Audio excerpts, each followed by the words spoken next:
Praise lord. మన ప్రభువును ప్రియరక్షకుడైన యేసుక్రీస్తు నామములో మరొక రోజు ఈ విధంగా దేవుని వాక్యము ధ్యానం చేసుకోవటానికి మీ మధ్యకు రావటానికి ప్రభు చూపిన ఈ కృపణకై దేవునికి స్తుతులు చెల్లిస్తున్నాను. మీరందరూ బాగున్నారని, ప్రభు కృపలో వర్ధిల్లుతూ ఉన్నారని నిత్యము అనుదినము మా ప్రార్థనలో మిమ్మల్ని జ్ఞాపకం చేసుకుంటున్నాం. చిన్న ప్రార్థన చేసుకుని దేవుని వాక్యాన్ని ధ్యానం చేసుకుందాం. ప్రేమ నమ్మకమైన ప్రియ పరలోకపు తండ్రి, గడిచిన కాలమంతా మమ్మల్ని కాచి కాపాడి మరొక దినము మాకు అనుగ్రహించి నీ మాటలు ధ్యానం చేసుకోవటానికి, నీ వాక్యము ధ్యానం చేసుకోవటానికి మాకు అనుగ్రహించిన ఈ కృపకై నీకే స్తోత్రాలు చెల్లిస్తూ, మీరే ఈ సమయంలో వాక్కు ద్వారా నాతో మాతో మాట్లాడమని యేసుక్రీస్తు నామములో అడిగి వేడుకుంటున్నాం తండ్రి. Amen, amen, amen. Praise lord. అందరికి వందనాలు. దేవుని వాక్యమును ధ్యానం చేసుకుందాం. అపోస్తలుడైన పౌలు గారు కొరింథీయులకు రాసిన మొదటి పత్రిక 16వ అధ్యాయము 13వ వచనాన్ని చదువుకుందాం. మెలకువగా ఉండుడి, విశ్వాసమందు నిలకడగా ఉండుడి, పౌరుషము గలవారై ఉండుడి, బలవంతులై ఉండుడి, మీరు చేయు కార్యములన్నీ ప్రేమతో చేయుడి. ప్రియమైన దేవుని నా తోటి సహోదరి సహోదరులారా, అపోస్తలుడైన పౌలు గారు కొరింథీ సంఘానికి ఈ మాట చెప్తున్నాడు. మెలకువగా ఉండుడి, రెండవది విశ్వాసమును నిలకడగా ఉండుడి, పౌరుషము గలవారై ఉండుడి, బలవంతులై ఉండుడి, మీరు చేయు కార్యములన్నీ ప్రేమతో చేయుడి. ఇది ఒక సంఘమునకు ప్రభువు నెరిగిన ప్రతి ఒక్కరికి ఈ మాటలు అపోస్తలుడైన పౌలు గారు కొరింథీ సంఘానికి రాస్తూ చెప్తున్న మాటలు. మన ఆత్మీయ జీవితంలో మనం చాలా మెలకువ కలిగి ఉండాలి. అందుకే పౌలు గారు చెప్తున్నారు, మీరు మెలకువ కలిగి ఉండండి, విశ్వాసమందు నిలకడగా ఉండండి, పౌరుషం గలవారే ఉండండి, ఆత్మీయతలో రోషం కలిగిన వారిగా ఉండండి, ఆత్మీయతలో బలవంతులుగా ఉండండి, మీరు చేసే ప్రతి కార్యములు ప్రేమతో చేయండి అని అపోస్తలుడైన పౌలు గారు కొరింథీ సంఘానికి రాస్తూ ఈ మాటలు సెలవిస్తున్నాడు. ఈరోజు మనం గుర్తుపెట్టుకోవాల్సిన ఒక అంశం ఏంటంటే, ఈరోజు మెలకువగా ఉండాలి.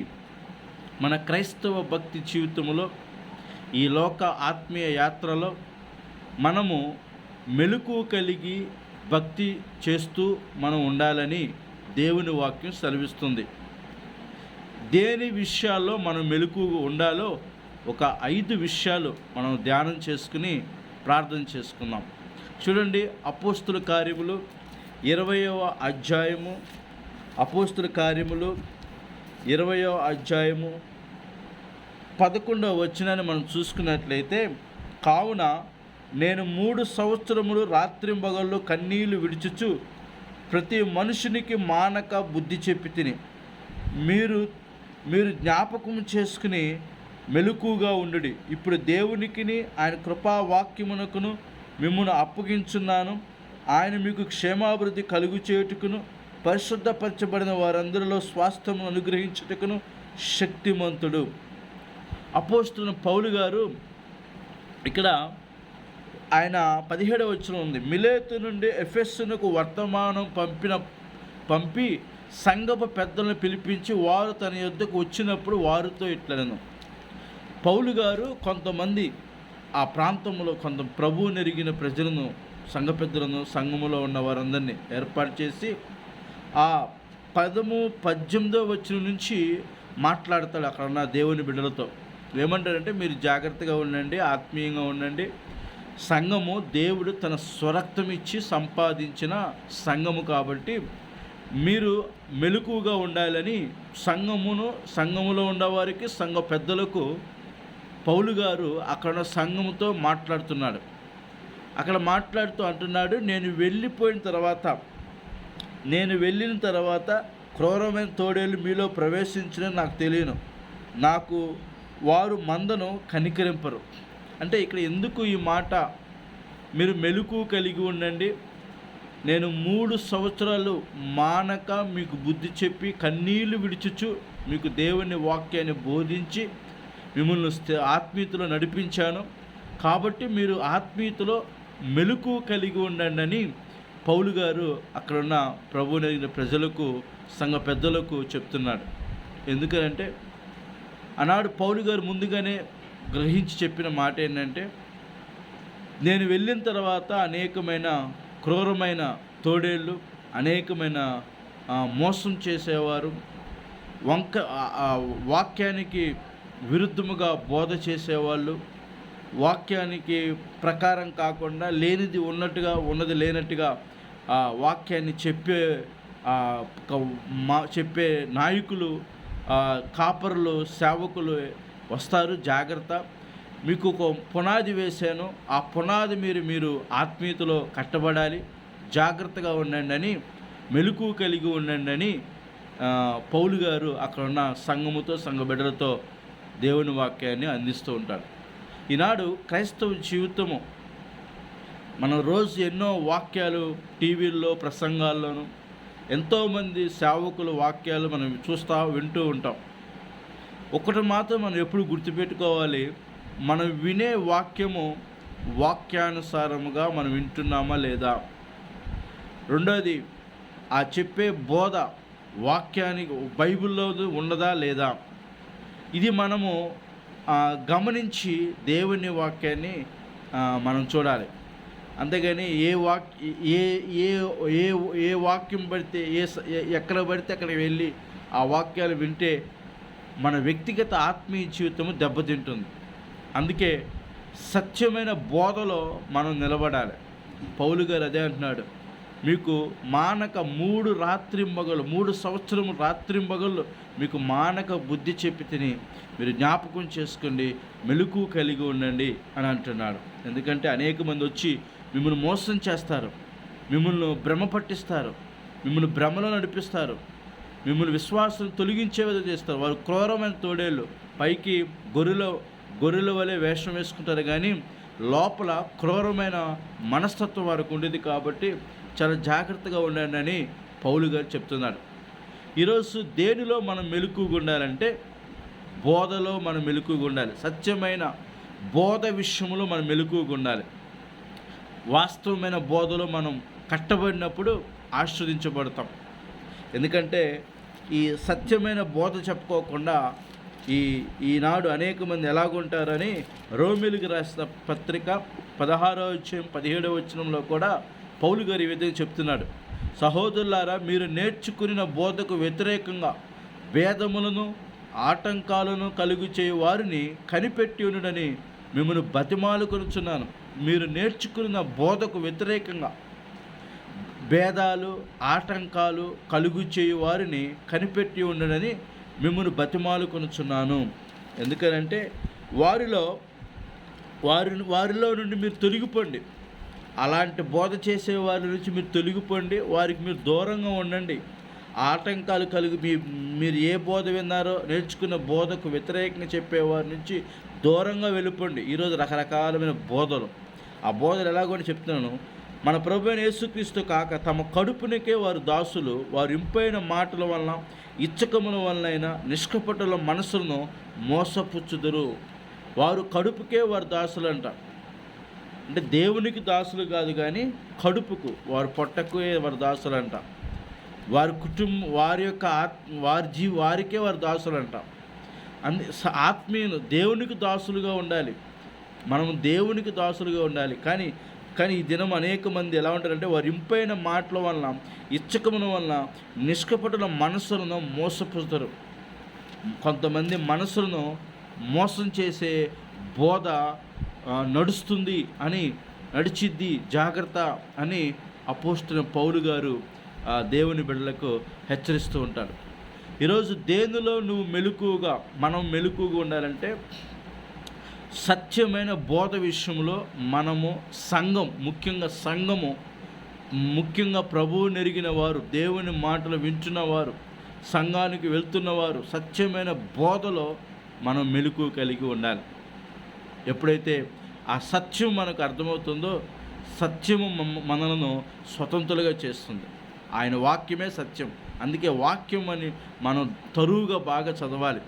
అందుకే అపోస్తుల కార్యంలో ఆనాడు వాక్యము వాళ్ళు బోధిస్తున్నప్పుడు ఆ లేఖనాలు అలాగుండేవో లేదు అని వారు లేఖనాలను పరిశోధించారంట, చూశారంట. ఈనాడు ఏ ప్రసంగాలు పెడితే ఆ ప్రసంగాలు వింటే మన ఆత్మీయ జీవితాలు దెబ్బతింటూ ఉంటాయి. మనం వినే బోధ వాక్యం సంబంధించిన ఉందా లేదా, ఆత్మీయతగా ఉన్నదా లేదా, ఆ బోధలో రక్షణ గురించి, స్వస్థత గురించి, హెచ్చరిక గురించి, పాపాన్ని ఖండించే బోధ, ఆత్మీయతలుగా నడిపించే బోధ, ఆదరించే బోధ, వాక్యపూర్వకంగా బోధ ఉన్నదా లేదా అనేది మనం చూడాలి. మొట్టమొదటిది మనం దేనిలో మెలకువగా ఉండాలంటే సత్యమైన బోధ విషయంలో మనం మెలకువగా ఉండాలి. నెంబర్ 1. రెండోది మనం ఎందుకు మెలకువగా ఉండాలంటే చూడండి, 1 పేతురు 4వ అధ్యాయం. రెండోది మనం ఎందుకు మెలకువగా ఉండాలి. ఈరోజు మన అంశం మెలకువగా ఉండాలి. 1 పేతురు 4వ అధ్యాయం 7వ వచనం మనం చూసుకున్నట్టయితే, అన్నిటి అంతము సమీపమై ఉన్నది కాగా మీరు స్వస్థ బుద్ధి గలవారే ప్రార్థన చేయుటకు మెలకువగా ఉండుడి. రెండవది ఎందుకు మనం మెలకువగా ఉండాలంటే ప్రార్థనలు చేయుటకు మెలకువగా ఉండుడి. ఎందుకంటే అన్నిటికీ అంతము సమీపమై ఉన్నది. మీరు స్వస్థ బుద్ధి గలవారే, మంచి జ్ఞానం కలిగిన వారే, మంచి ఆలోచనల వారే ప్రార్థన చేయుటకు మీరు మెలకువ కలిగి ఉండండి. ప్రేమ అనేక పాపములు కప్పును కనుక అన్నిటికంటే ముఖ్యంగా ఒకని ఎడల ఒకరు మిక్కటమైన ప్రేమ గలవారే ఉండండి, సనుగుకుండా ఒకరికొకరు ఆతిథ్యం ఇవ్వండి అంటున్నారు. ఇక్కడ మనం చూసుకున్నట్లయితే ఎందుకు మనం మెలకువగా ఉండాలి. రెండవది ఎందుకు మనం మెలకువగా ఉండాలంటే ప్రార్థన చేయుటకు మెలకువగా ఉండాలి. ఈరోజు ప్రజలు ఎలాగున్నారంటే మెలకువగా ఎందుకు ఉంటున్నారంటే టీవీలు చూస్తూ ముచ్చట్లు చెప్పుకుంటూ, రెండోది సెల్ ఫోన్లు చూసుకుంటూ కొన్ని రాత్రులు 2 గంటలు, 3 గంటలు, 4 గంటలు లేదా 1 గంట, అలాగా 1 గంట వరకు ఈ సెల్ ఫోన్లు చూస్తూ, టీవీలు చూస్తూ మెలకువగా ఉంటున్నారు. కానీ దేవుని వాక్యం ఏమని చదివిస్తుందంటే ప్రార్థన చేయుటకు మీరు మెలకువగా ఉండండి. యేసు ప్రభు పగలంతా దేవుని సువార్తను మాటలు బోధించి రాత్రంతా ఆయన ప్రార్థన చేయటానికి వెళ్ళేవాడు. ఈనాడు మన ఆత్మీయ జీవితంలో మనం గుర్తుపెట్టుకోవాల్సిన విషయం ఏంటంటే మనం దేవుని సన్నిధిలో ప్రార్థించేవారుగా ఉండాలి. ఒకవేళ నువ్వు మెలకువగా ఉంటే రాత్రిపూట వాక్యం చదివి ప్రార్థన చేసుకోవాలి. ఒక సహోదరి చెప్తుంది, మా ఆయన ఎప్పుడు పడితే అప్పుడు నైట్ పూట 2 గంటల దాకా సెల్ ఫోన్ చూస్తూ ఉంటాడు. ఒక సహోదరి చెప్తుంది, మా పిల్లలు 2 గంటల దాకా, 1 గంట దాకా సెల్ ఫోన్లు చూస్తూ ఉంటున్నారు. ఈరోజు చిన్నవాళ్ళని లేదు, పెద్దవాళ్ళని లేదు, అందరినీ ఈ సెల్ ఫోను బంధకాల్లోకి, ఈ సెల్ ఫోను ఈ నెట్లోకి మనుషులందరినీ తీసుకుని వెళ్ళిపోయింది. ప్రియమైన దేవుని బిడ్డారా, మనం గమనించాల్సిన విషయం ఏంటంటే ప్రార్థన చేయటానికి మనం మెలకువగా ఉండాలి. ఈరోజు మెలకువగా ఎందుకుంటున్నారు ప్రజలు అంటే గొడవలు ఆడుకోవటానికి, ముచ్చలు చెప్పుకోవటానికి, ఇంకోటి టీవీలు చూడటానికి, సెల్ ఫోన్లు చూడటానికి, అలాంటి మెలకుతనంతో. కానీ బైబిల్ మెలకువగా ఉండి మీరు ప్రార్థించండి. ఎందుకంటే అంతము సమీపమైనది. దేవుని రాకడ సమీపమైనది. మీరు మెలకువ కలిగి ప్రార్థన చేయండి. మనకు రాత్రుల పూట నిద్ర పట్టకపోతే మనం చేయవలసింది ఏంటంటే బైబిల్ చదవాలి లేదా ప్రార్థన చేయాలి. అప్పుడు మనం చాలా ఆత్మీయతలో బలపడతా ఉంటాం. రెండోది మనం ఎందుకు మెలకువగా ఉండాలంటే ప్రార్థన చేయుటకు మెలకువగా ఉండాలి. బైబిల్లో లేఖనాలు మనం చూసుకున్నట్లయితే 5వ అధ్యాయం 1 పేతురు 5వ అధ్యాయం 7, 8 చూసినట్లయితే మీ చింత యావత్తు ఆయన మీద వేడి నిబ్బరమైన బుద్ధి గలవారే మెలకువగా ఉండండి. మీ విరోధైన అపవాది గర్జించు సింహం వలె ఎవరిని మృంగుదునా అని వెతుకుచూ తిరుగుచున్నాడు. లోకమందున మీ సహోదరులను ఈ విధమైన శ్రమ నెరవేర్చున్నామని ఎరిగి విశ్వాసము స్థిరులై వారిని ఎదిరించండి. సాతానును, వాడు పెట్టే కుయుక్తిని, వాడు చేసే చేష్టలను, వాడి యొక్క తంత్రాలను మనం ఎదిరించాలంటే మెలకువ కలిగి ప్రార్థన చేయాలి. వాడు గర్జించు సింహం వలె ఎవరిని మృంగుదునా అని తిరుగుతూ ఉంటాడంట. వాడి పని అదే. ఏ ఇంట్లో గొడవ పెడదాం, ఏ భార్యాభర్తల మధ్య అసమాధానం తీసుకొద్దాం, తల్లిదండ్రుల మధ్య గొడవలు పెడదాం, పిల్లల మధ్య గొడవలు పెడదాం, సంఘాల్లో గొడవ పెడదాం, సమాజంలో గొడవలు పెడదాం, ఎవరింట్లో ఏం గొడవ పెడదామని వాడు వెతుకుతూ తిరుగుతూ ఉంటాడంట. కానీ దేవుని వాక్యం సెలవిస్తుంది, అపవాది ఇలా గర్జన సింహాలు తిరుగుతూ ఉంటాడు కాబట్టి మీరు నిబ్బరమైన బుద్ధి గలవారే మెలకువ కలిగి ఉండి ప్రార్థించాలి. ఎందుకంటే వాడిని ఎదిరించాలంటే మనం ఎప్పుడైతే మోకరించి ప్రార్థన చేస్తూ ఉంటామో మనము మన చుట్టూ కంచి వేసుకోగలుగుతాం. యోబు దేవుడు సాతానుకు పర్మిషన్ ఇస్తేనే యోబు దగ్గరికి సాతాను వెళ్ళాడు. వాడంతటిగా వాడు రాలేకపోయాడు. ఎందుకంటే ఒకనాడు సాతాను గాడు అంటాడు, యోబు చుట్టూ నువ్వు కంచి వేసావు కదా. అంటే యోబు కుటుంబం కోసం తను నిత్యము ప్రార్థన చేసేవాడు. కాబట్టి నా తోటి సహోదరులారా, మనము మెలకువ కలిగి ప్రార్థన చేయాలి. ప్రార్థన చేయుటకు మనం మెలకువగా ఉండాలి. ఎందుకని ఈనాడు ఆత్మీయతలో చాలా మెలకువతనం అనేది మనకి కావాలి. మరొక మాట మనం చూసుకున్నట్లయితే ఎఫెసీయులకు రాసిన పత్రిక మనం చూసుకున్నట్లయితే పౌలు గారు అక్కడ కూడా ఒక మాట చెప్తున్నాడు, ఆత్మ వల్ల ప్రతి సమయమందును ప్రతి విధమైన ప్రార్థనను విజ్ఞాపన చేయొచ్చు, ఆ విషయమే సమస్త పరిశుద్ధుల నిమిత్తం పూర్ణమైన పట్టుదలతో విజ్ఞాపన చేయొచ్చు మెలకువగా ఉండు. సమస్త పరిశుద్ధుల నిమిత్తం పూర్ణమైన పట్టుదలతో విజ్ఞాపన చేయొచ్చు మెలకువగా ఉండండి. ఈనాడు అనేక మంది సేవకుల కోసం, ప్రజల కోసం, విశ్వాసుల కోసం, సంఘాల కోసం, అనేక మంది కోసం మనం మెలకువ కలిగి ప్రార్థన చేసేవారుగా ఉండాలి. అందుకే పౌలు అంటున్నాడు, సమస్త పరిశుద్ధుల నిమిత్తం పూర్ణమైన పట్టుదలతో విజ్ఞాపన చేయొచ్చు మీరు మెలకువగా ఉండండి. దాని కింద ఇంకో మాట అన్నాడు, మరియు నేను దేని నిమిత్తం రాయబడిన సంఖ్యల్లో ఉన్నాను ఆ సువార్త మర్మం ధైర్యంగా తెలియజేయటకు నేను నోరు తెరిచినప్పుడు దాని గురించి నేను మాట్లాడవలసిన ధైర్యంగా మాట్లాడటకు వాక్శక్తి నాకు అనుగ్రహించబడినట్లు నా నిమిత్తమును పూర్ణమైన పట్టుదలతో విజ్ఞాపన చేయొచ్చు మెలకువగా ఉండండి. నేను వాక్యమును ధైర్యముగా బోధించేటట్టుగా, నేను వాక్శక్తితో ధైర్యంగా దేవుని వాక్యాన్ని బోధించేటట్టుగా నా నిమిత్తము పూర్ణమైన పట్టుదలతో విజ్ఞాపన చేయొచ్చు మెలకువగా ఉండండి. మనము అనేక మంది సేవకుల కోసం ప్రార్థించేవారుగా ఉండాలి. ఈనాడు అనేక మంది సేవకులు విశ్వాసముతో దేవుని మీద ఆధారపడి వెళ్తున్న సేవకులు బోల్డ్ మంది ఉన్నారు. వాళ్ళ కోసం మనము ప్రార్థన చేసేవారుగా ఉండాలి. వారు వెళుతుండగా వారి ప్రయాణాల కోసము, వారి కాపుదల కోసం, వారి ఆరోగ్యం కోసం, వారి వాహనాల మీద వెళ్తుండగా, బళ్ళు మీద వెళ్తుండగా, వారు వెళ్ళే ప్రతి చోట ధైర్యంగా వాక్యాన్ని బోధించేటట్లు. ఆనాడు అపోస్తల కార్యంలో శిష్యులు ఒక చోటకి వెళ్ళినప్పుడు వాళ్ళని కొన్ని ఇబ్బందికరంగా వాళ్ళని అవమానపరిచి బాధ పెట్టినప్పుడు వాళ్ళు వచ్చి సంఘంతో చెప్పినప్పుడు వారందరూ ప్రార్థన చేసినప్పుడు, ఆ సేవకుల కోసం ప్రార్థన చేసినప్పుడు వాళ్ళందరూ ధైర్యము తెచ్చుకుని అక్కడ దేవుని ప్రార్థన చేయగానే పరిశుద్ధ ఆత్మశక్తి చేత నింపబడి ధైర్యంతో వాక్యం చెప్పడానికి మరలా బయలుదేరి వెళ్ళారండి. నాతోటి సహోదరులారా, మనము సేవకుల కోసం ప్రార్థన చేయాలి. ప్రభువుని ఎరిగిన ప్రతి ఒక్కరి కోసం ఈ అంచె దినాల్లో మనం ప్రార్థన చేయాలి. అందుకే ప్రార్థన చేయుటకు మనం మెలకువ కలిగి ఉండాలి. అందుకని పౌలు భక్తుడు ఈ మాట అంటున్నాడు, నా కోసం మీరు ప్రార్థన చేయండి. తర్వాత కొలస్సీయులకు రాసిన పత్రికలో కూడా అదే అంటే ప్రార్థన నిలకడగా ఉండి కృతజ్ఞత గలవారై, మీరు ప్రార్థన నిలకడగా ఉండి కృతజ్ఞత కలిగిన వారై దాని యందు మెలకువగా ఉండండి. మెలకువ కలిగి మీరు ప్రార్థన చేయండి, ప్రార్థనలో మీరు నిలకడగా ఉండండి అంటున్నాడు. అదే మాట తెస్సలోనికీయులకు రాసిన పత్రికలో 5వ అధ్యాయం చూస్తే మనం వెలుగు సంబంధులము 5:4 చూస్తే, మీరు వెలుగు సంబంధులు పగటి సంబంధులు ఉన్నారు, మనం రాత్రి వారం కాము, చీకటి వారం కాము, ఇతరుల వలె నిద్రపోక మెలకువగా ఉండే మత్తులము కాక ఉందము. మనం పగటి సంబంధం వారం అంటాం, వెలుగు సంబంధం. కాబట్టి మనం వెలుగుతూ ఉండాలి, అనేక మందిని వెలిగించేవారుగా ఉండాలి, అనేక మందికి దేవుని మాటను సత్యములు నడిపించేవారుగా ఉండాలి. ఈ వెలుగుగా మనం ఉండాలంటే మనము వెలుగుతూ ఉండాలి. బలిపీఠం దగ్గర నిత్యము అగ్ని మండుతూ ఉండాలంట. అగ్ని మండుతూ ఉన్నప్పుడు అనేక మంది మనం మండించేవారుగా ఉంటాం. అందుకే యేసు ప్రభు అన్నాడు, మీరు ఈ లోకానికి వెలుగై ఉన్నారు అంటున్నాడు. వెలుగు సంబంధులే ఇతరులను వెలిగించేవారుగా ఉంటారు.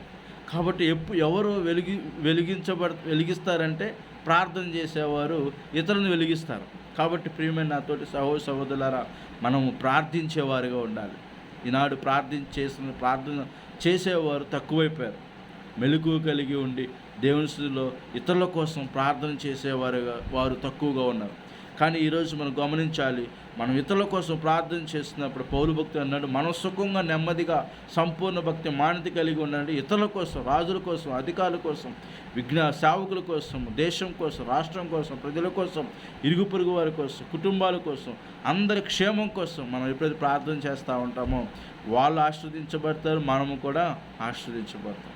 కాబట్టి రెండవది మాట ఏంటంటే, మనం ప్రార్థన చేయటం యందు మెలకువగా ఉండాలి.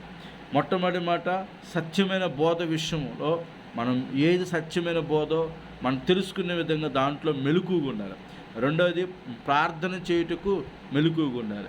మూడవది మనం చూసుకున్నట్లయితే మత్తయి సువార్త 24వ అధ్యాయం మనం చూసుకున్నట్లయితే అక్కడ యేసు ప్రభు, అక్కడ దేవుని వాక్యం ఈ విధంగా ఉంది. మత్తయి సువార్త 24వ అధ్యాయం, మత్తయి సువార్త 24వ అధ్యాయము 41వ వచనాన్ని నేను చదువుతున్నాను.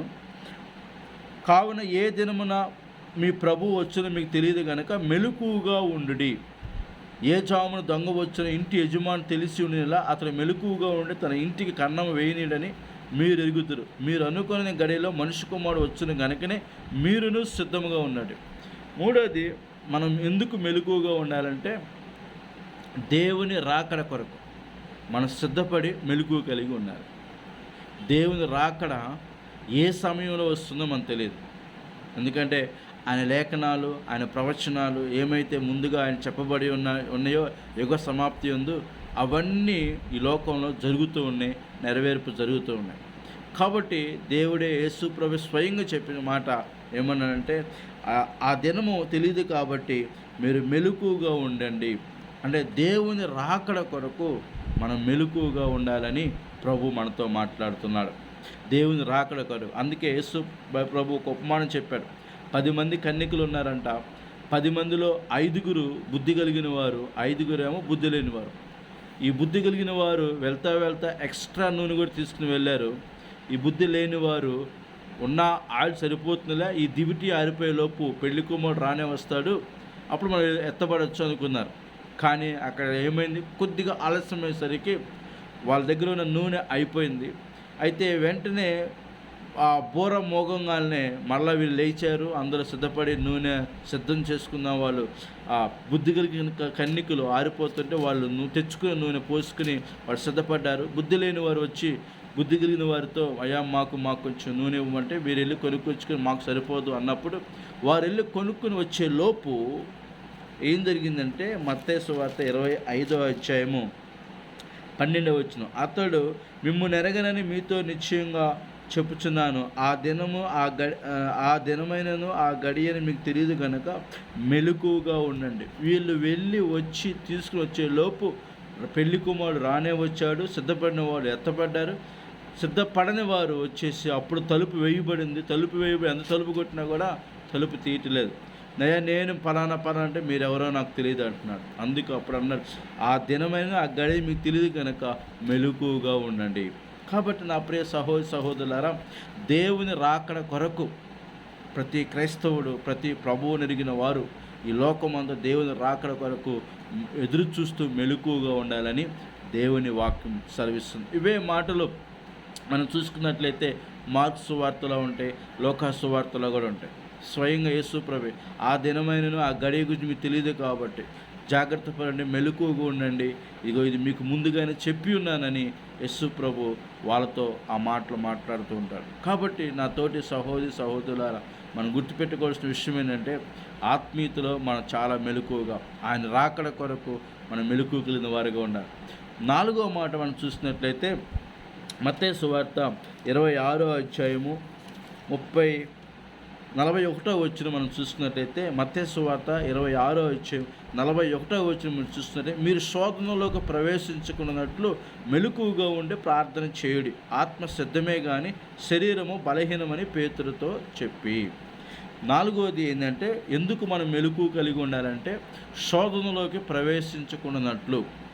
ఆనాడు యేసు ప్రభు ప్రార్థన చేయటానికి గెత్సెమనే తోటకి వెళ్ళినప్పుడు అక్కడ ప్రభు ఆయనకు అలవాటు వాడుక చొప్పున ప్రార్థన చేసేవారు. ఒకరోజు ఇక సిలువ మరణానికి వెళ్ళే ముందు ప్రార్థన చేయడానికి రాత్రి వెళ్ళినప్పుడు శిష్యులను తీసుకుని వెళ్ళాడు. మీరు ఇక్కడ కూర్చుని ప్రార్థన చేయండి, నేను కొంచెం దూరం మీరు ప్రార్థన చేసి వస్తానని వెళ్ళి ప్రార్థన చేసాం. కొద్దిసేపు తండ్రి నీ చిత్తమైతే ఈ గిన్నె తొలగించండి, అయినా నా చిత్తము కాదు నీ చిత్తమే జరిగించండి అని ప్రార్థన చేసి మరలా వచ్చి చూసే లోపు శిష్యులు ఏం చేస్తారంటే నిద్రపోతారు. అప్పుడు యేసు ప్రభు అంటున్నాడు, మీరు శోధనలోకి ప్రవేశించుకున్నట్లు మెలకువగా ఉండి ప్రార్థన చేయండి అన్నాడు. ఆత్మసిద్ధమే, కానీ శరీరము బలహీనత. మన శరీరాలు ఎప్పుడు బలహీనంగా ఉంటాయి. ప్రార్థన చేయటానికి శరీరం అనుకూలించదు, వాక్యం చదవటానికి శరీరం అనుకూలించదు, దేవుని సన్నిధికి రావటానికి శరీరం అనుకూలించదు, దైవికమైన పనులు చేయటానికి ఈ శరీరము ఎన్నడూ కూడా అంగీకరించదు. ఎందుకంటే ఈ శరీరము ఆత్మకు ఎప్పుడు పోరాటం, ఎప్పుడు యుద్ధం జరుగుతూనే. ఆత్మ ఒకటి చెప్తూ ఉండంటే శరీరం ఇంకోటి చెప్తూ ఉండదు. శరీరం ఏమో తినుము త్రాగుము సుఖించమంటే ఆత్మ ఏం చెప్తుందంటే ప్రార్థన చేసుకో, వాక్యం చదువు, దేవుని సన్నిధికి వెళ్ళు, దేవుని మహిమపరచు, కృతజ్ఞత కలిగి ఉండు, సంఘంలో సాక్షిగా ఉండు, నమ్మకంగా ఉండు అని ఆత్మ చెప్తూ ఉండదు. దాని ద్వారా నువ్వు ఆశీర్వదించబడతావు అని ఆత్మ చెప్తూ ఉండదు. కానీ శరీరం ఏమో సంఘాలు మానేసి, చర్చిలు మానేసి, ప్రార్థనలు మానేసి, వాక్యం మానేసి, ఉపవాసాలు మానేసి అన్నీ తినుము త్రాగుము సుఖించుము అన్నట్టుగా శరీరాన్ని పోషించుకునేవారుగా ఉంటారు. కానీ యేసు ప్రభు అంటున్నాడు, ఆత్మ సిద్ధమే. కొంతమంది ఎంతో ప్రార్థించాలని కోరుకుంటారు, ఎంతో వాక్యం చదవాలనుకుంటారు, ఎంతగానో ప్రభు కోసం సాక్షిగా ఉండాలనుకుంటారు. కానీ శరీరం బలహీనత, రేపు చేద్దాంలే, ఎల్లుండి చేద్దాంలే, రేపు చదువుకుందాంలే అంటారు. అందుకే యేసు ప్రభు వాళ్ళు చెప్పి మరలా ప్రార్థన చేసి వచ్చేలోపు మరలా నిద్రపోతారు. మరలా వచ్చి లేపి ప్రార్థించానని చెప్పి మరలా వెళ్ళి వచ్చేసరికి మరలా నిద్రపోతుంటే ఇక చాలు, ఆ గడియ వచ్చేసింది, మనిషి కుమారుడు పాపుల చేతికి అప్పగింపబడిపోతున్నాడని ఆ మాట అనగానే అంతలోకి వాళ్ళు ఇస్కరియోతు యోధా వచ్చి ఆ సైనికులతో వచ్చి పట్టుకోవడం జరుగుతూ ఉండదు. ప్రియమైన దేవుని బిడ్డలారా, 4వది ఎందుకు మనం మెలకువగా ఉండాలంటే శోధనలోకి ప్రవేశించుకున్నట్లు. మనకు రోజు ఎన్నో సమస్యలు, శోధనలు, ఎన్నో బలహీనతలు, ఎన్నో రోగాలు, ఎన్నో ఇబ్బందులు, ఇరుకులు, ఆర్థిక సమస్యలు, ఎన్నో కుటుంబ సమస్యలు, ఎన్నో సంఘ సమస్యలు, ఎన్నో ఇరుగు పొరుగు వారి సమస్యలు, ఎన్నో ఉద్యోగ సమస్యలు, వ్యాపార సమస్యలు, ఎన్నో శోధనలోకి ఎన్నో మనకి ఎదురవుతూ ఉంటాయి. వాటన్నిటిని మనం జయించాలంటే శోధనలు ఖచ్చితంగా వస్తాయి. వాటిని మనం తట్టుకోవాలంటే, వాటిని మనం ఎదిరించాలంటే మెలకువ కలిగి ఉండి ప్రార్థన చేయాలి. మనం ఎప్పుడైతే ప్రార్థన చేస్తామో ఆ శోధనలన్నిటిని తట్టుకునే శక్తి దేవుడిస్తాడు, వాటిని అధిగమించే శక్తి కూడా దేవుడిస్తాడని దేవుని వాక్యం సెలవిస్తుంది.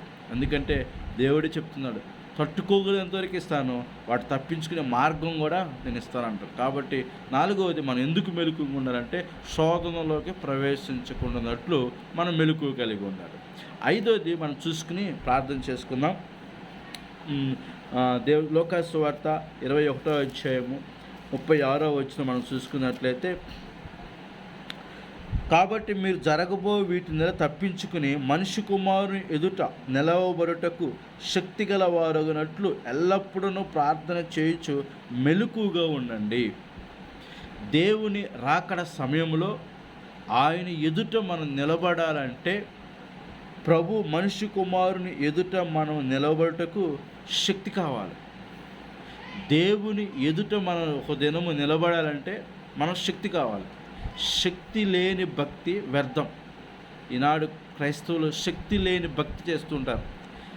మన ఆత్మీయ జీవితంలో శక్తి కావాలి. అందుకే పౌలు భక్తులు అంటాడు, బాహ్యముగా నేను కృషించున్నాను, అంతరంగంలో దినదినము నేను ధైర్యపరచబడుతున్నాను, నూతనపరచబడుతున్నాను, నేను ధైర్యంగా ఉన్నాను, అధైర్యపడొద్దని ఆ సంఘంతో మాట్లాడుతుంటారు. కాబట్టి మనం ఆత్మలో శక్తి, దేవుని శక్తి మనం పొందుకోవాలి, పరిశుద్ధాత్మ శక్తి మనం పొందుకోవాలి. ఎప్పుడైతే శక్తి పొందుకుంటామో ప్రభు కోసం మనం సాక్షిగా ఉండగలుగుతాం. ప్రభు ఎదుట నిలబడాలంటే ఆ శక్తి మనకు కావాలి. అందుకే యేసు ప్రభు అక్కడ దేవుని వాక్యం సెలవిస్తుంది, ఈ లోకంలో మీరు తిండి వలన మత్తు వలన ఐహిక ఈ లోక సంబంధమైన వాటి మీద మీరు మనసు పెట్టుకోకుండా, వాటిలో మీరు మునిగి తేలకోకుండా మిమ్మల్ని మీరే జాగ్రత్తగా ఉంటూ, ఆ దినం రాకడ ముందే మీరు జాగ్రత్తగా మెలకువ కలిగి ఉండి, ఆ దినం వచ్చినప్పుడు మనిషి కుమారుని ఎదుట మీరు నిలబడటానికి తగిన శక్తి గలవారు అంటే శక్తి గలవారు అంటే పాత్రులు వారు ఉండాలంటే మనం మెలకువ కలిగి ఎల్లప్పుడూ ప్రార్థన చేయాలని దేవుని వాక్యం సెలవిస్తుంది. కాబట్టి నా తోటి సహోదరులారా, ఈరోజు మెలకువ కలిగి ఉండాలని మన అంశం.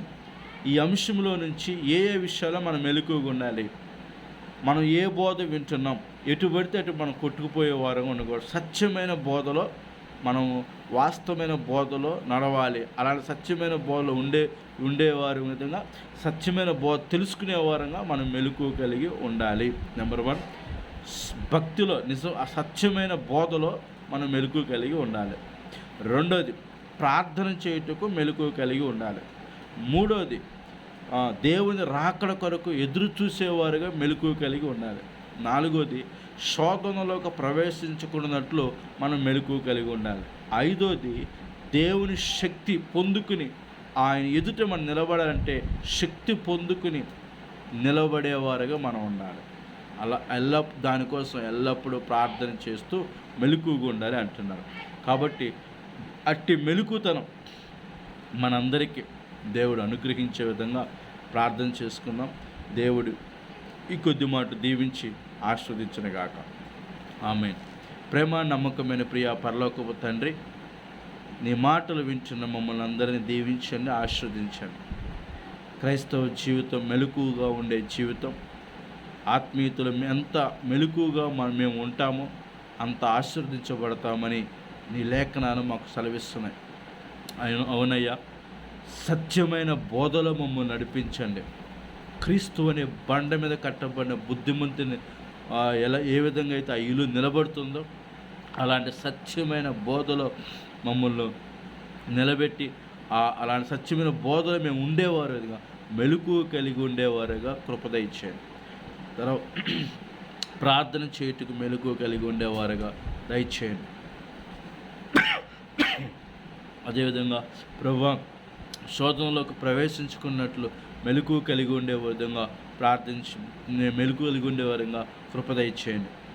అదేవిధంగా నీ రాకడ కొరకు ఎదురు చూసేవారుగా మెలకువ కలిగి ఉండేవారుగా మాకు ఉంచండి. అదే దేవుని శక్తి పొందుకొని ఎల్లప్పుడూ ప్రార్థన చేస్తూ రాకడ కొరకు ఎదురు చూసి ఆ దేవుని ఎదుట నిలబడి మీ ఎదుట మనిషి కుమారుని శక్తి గలవారుగా మెలకువగా నిలబడేవారు అంత శక్తి పొందుకునేవారుగా ఎల్లప్పుడూ ప్రార్థన చేస్తూ మెలకువగా ఉండే జ్ఞానమును కృపను మా అందరికీ అనుగ్రహించమని, వింటున్న బిడ్డలను దీవించి ఆస్వాదించి మంచి ఆరోగ్య శక్తిని బలం దయచేయమని, నీ కృప తోడుగా ఉంచి సహాయం చేయమని, ప్రతి ఒక్కరు నీ కృపలో భద్రపరచండి. కుటుంబాలను బిడ్డలను దీవించండి. అందరూ ఆత్మీయతలు బలపరచండి. వారి బిడ్డలను దీవించండి. చదువులు తోడుగుండండి. ఉద్యోగాలు చేసే ఉద్యోగాలు వ్యాపారాలు దీవించండి. అందరికీ మంచి ఆయురారోగ్యం ఇచ్చి నీ కృపలో భద్రపరచమని, ఈ మాటలు వింటే ప్రతి బిడ్డ హృదయం నీరు కట్టి ఫలింపు చేయమని యేసుక్రీస్తు నామమున అడిగి వేడుకుంటున్నాం తండ్రి. Amen, amen, amen. Praise lord. ప్రభు మిమ్మల్ని దీవించి ఆశీర్వదించును గాక. God bless you.